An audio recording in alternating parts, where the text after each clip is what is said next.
ಈಗ 1,96,00,000 ಕೊಟ್ಟಿರೋನ್ನ ಆ ಕಂಪನಿನ ಬ್ಲಾಕ್ ಲಿಸ್ಟ್ ಮಾಡಿ ಅದೇ ಹುಡುಗನ್ಗೆ ಮತ್ತೆ ಕೆಲಸ ಕೊಡ್ತಾರೆ. ಅದೇ ಹುಡುಗ ನನ್ನ ಹತ್ರ ಹೇಳ್ತಾನೆ, ನನ್ನ ಹತ್ರ ರೆಕಾರ್ಡಿಂಗ್ ಇದೆ ಸರ್, ಯಾವ ಮಟ್ಟದ ಕಾಟ ಕೊಡ್ತಾ ಇದ್ದಾರೆ ಅಂದ್ರೆ ನಾನು ಸೂಸೈಡ್ ಮಾಡ್ಕೊಳ್ಳೋ ಲೆವೆಲ್ ವರ್ಗು ಬಂದಿದ್ದೀನಿ ಸರ್.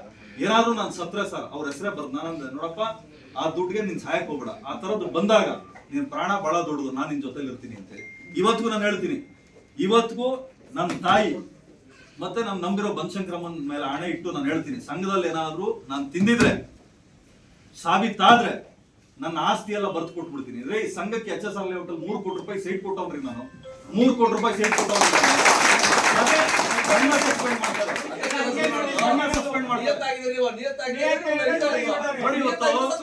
ರಾಜಶೇಖರಣ ಪ್ರಾಮಾಣಿಕವಾಗಿ ಕೆಲಸ ಮಾಡಿರ್ತಕ್ಕಂಥ ರಾಜಶೇಖರಣ ಸುರೇಶಣ್ಣ ರಾಜೀನಾಮೆ ಕೊಡ್ತಾರೆ ಅಂದ್ರೆ ಯಾವ ಮಟ್ಟದ ಪರಿಸ್ಥಿತಿಗೆ ಬಂದಿದೆ? ನ್ಯಾಯ ನೀತಿ ಅಂತ ಮಾತಾಡೋರಲ್ಲ ಇವತ್ತು ನಾವೆಲ್ಲ ಹೊರಗಡೆ ಇದ್ದೀವಿ, ಕಳ್ಳರು ಕಾಕಲ್ಲ ಹೊರಗಡೆ ಕೂತಿದ್ದಾರೆ. ನಾವ್ ಯಾವ ಅಂತ ನಾನೇನಾದ್ರೂ ಮಾತಾಡಿದ್ರೆ ನಮ್ ಸಾಹೇಬ್ರ ಹತ್ರ ಹೋಗಿ ಅಣ್ಣ ಉಮಾಪತಿ ಬಹಳ ತೊಂದರೆ ಕೊಡ್ತಾನ, ಅಣ್ಣ ಉಮಾಪತಿ ಹೆಂಗ್ ಮಾಡ್ ರೀ, ನಿಮ್ ಗಂಡಸ್ತನ ಇಲ್ಲ ಅಂತ ಹೇಳ್ರಿ, ತಂದೆ ಗೊತ್ತಿಲ್ಲ ಅಂತ ಹೇಳ್ರಿ ನೀವು.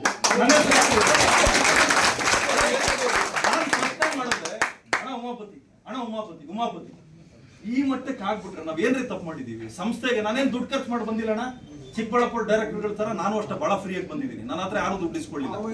ಉಮಾಪತಿ ಅದೇ ರೀತಿ ನನ್ನ ಕುಟುಂಬನ ನಿಲ್ಸಿ ನೀವ್ ಏನ್ ಹೇಳ್ತೀರೋ ಅವ್ರೆಲ್ಲಾರ ತಲೆ ಮೇಲೆ ನಾನು ಆಣೆ ಇಟ್ಟು ಹೇಳ್ತೀನಿ, ಸಂಘದಲ್ಲಿ ನಾನೇನಾದ್ರೂ ಅನ್ಯಾಯ ಮಾಡಿದ್ರೆ ಭಗವಂತ ಏನ್ ತೀರ್ಮಾನ ಕೊಡ್ತಾನೆ ಅದಕ್ಕೆ ನಾನು ತಲೆ ಬಾಗ್ತೀನಿ ಅಂತ ಹೇಳಿ ಎಲ್ಲಾ ಡೈರೆಕ್ಟರ್ಗಳು ಅದೇ ರೀತಿ ಪ್ರಮಾಣ ಮಾಡಿದ್ದಾರೆ.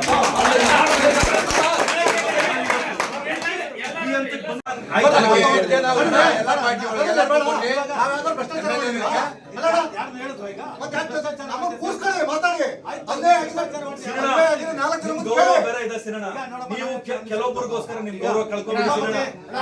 ನೀವು ಒಂದು ವಿದ್ಯಾಸಂಸ್ಥೆ ನಡೆಸ್ತೀರಿ ಅಣ್ಣ, ಈಗ ಒಂದು ನಿಮಿಷ ಅಣ್ಣ, ನೀವೊಂದು ವಿದ್ಯಾಸಂಸ್ಥೆ ನಡೆಸ್ತೀರಿ, ರೇಣುಕಾ ಪ್ರಸಾದ್ ಸರ್ ನಡೆಸ್ತಾರೆ, ಪುಟ್ಟಸ್ವಾಮಿ ಅವ್ರು ನಡೆಸ್ತಾರೆ, ನಮ್ಮಲ್ಲಿ 10 ಜನ ಡೈರೆಕ್ಟರ್ ವಿದ್ಯಾಸಂಸ್ಥೆ ನಡೆಸ್ತಾರೆ. ನಿಮ್ ಸ್ಕೂಲ್ ಕಾಲೇಜ್ಗೆ ಯಾಕೆ ಈ ತರದ್ದು ಟೀಚರ್ಗಳನ್ನ ಸೇರಿಸ್ಕೊಡಲ್ಲ? ನಿಮ್ ಕಾಲೇಜ್ಗೆ ಕ್ವಾಲಿಟಿ ಅವ್ರು ಬೇಕು. ಒಕ್ಕಲಿಗರ ಸಂಘಕ್ಕೆ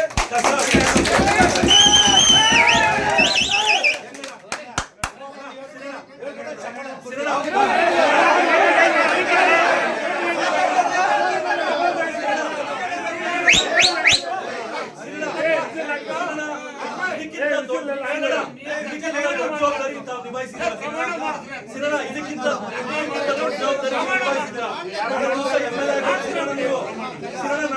MLA ಆಗೋರು ಈ ತರ ತಪ್ಪು ಕೆಲಸಗಳಿಗೆ ಸಿಗಾಕೋಬಿಡಿ ಸಿರಣ.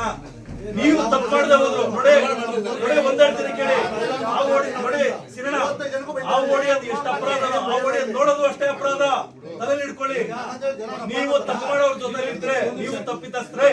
ಕಾನೂನು ಪ್ರಕಾರ 42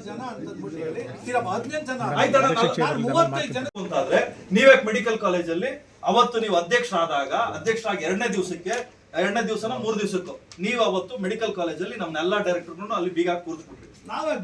ನೀವೇ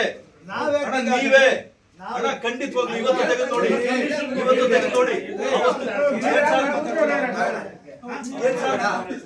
ಆಯ್ತಣ್ಣ. ಅದೊಂದಾಯ್ತಣ್ಣ. BIT ಅಲ್ಲಿ ಏನಾಯ್ತು?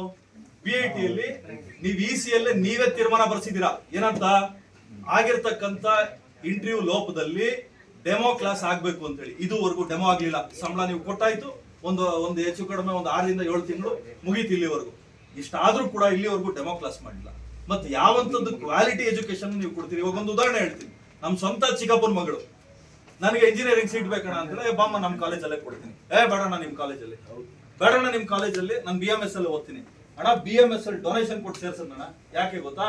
ನಾನು ಅದನ್ನು ಬಂದು ಹೇಳಿದೆ, ರೇ ನಮ್ ಕಾಲೇಜ್ ಮರ್ಯಾದೆ ಹಿಂಗ್ ಹಾಳಾಗ್ತಾ ಇದೆ, ನಮ್ಮಿಂದ ಒಳ್ಳೇದಾಗ್ಬೇಕೆ ಹೊರತು ಕೆಟ್ಟದಾಗಬಾರ್ದು ಅಂತ. ಏನ್ರಿ ನೀವು ಒಂದು ಟೇಬಲ್ ಚೇರ್ ಅಲ್ಲಿ ಲಂಚ ತಗೊಳ್ತಾರ್ರಿ?